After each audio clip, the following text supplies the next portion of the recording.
এক ভদ্রমহিলা পাসপোর্ট অফিসে এসেছেন পাসপোর্ট করাতে। অফিসার জানতে চাইলেন, আপনার পেশা কি? মহিলা বললেন, আমি একজন মা। আসলে শুধু মা তো কোনো পেশা হতে পারে না।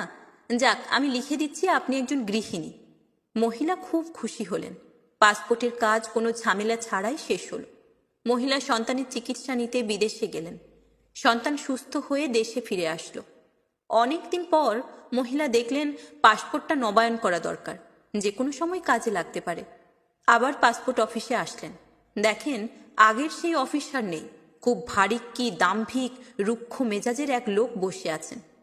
যথারীতি ফর্ম পূরণ করতে গিয়ে অফিসার জানতে চাইলেন, আপনার পেশা কি? মহিলা কিছু একটা বলতে গিয়ে একবার থেমে গিয়ে বলতে শুরু করলেন, আমি আমি একজন গবেষক। নানা রকম চ্যালেঞ্জিং প্রজেক্ট নিয়ে কাজ করি। শিশুর মানসিক এবং শারীরিক বিকাশ সাধন পর্যবেক্ষণ করে সে অনুযায়ী পরিকল্পনা প্রণয়ন করি। বয়স্কদের নিবিড় পরিচর্যার দিকে খেয়াল রাখি।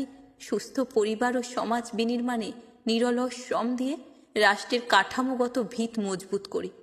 প্রতিটি মুহূর্তেই আমাকে নানা রকমের চ্যালেঞ্জের ভিতর দিয়ে যেতে হয় এবং অত্যন্ত দক্ষতার সাথে তা মোকাবিলা করতে হয়, কারণ আমার সামান্য ভুলের জন্য যে